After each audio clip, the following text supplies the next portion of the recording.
నా హృదయపు కోవెలలో స్వామి పాడేద స్తుతి గీతం.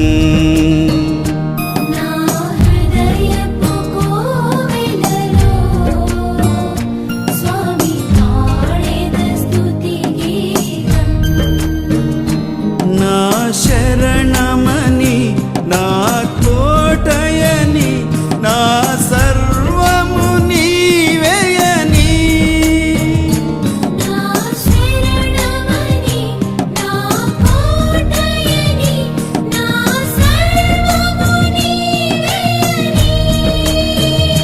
యేసయ్యా స్తుతి స్తోత్రం, యేసయ్యా ఘన స్తోత్రం.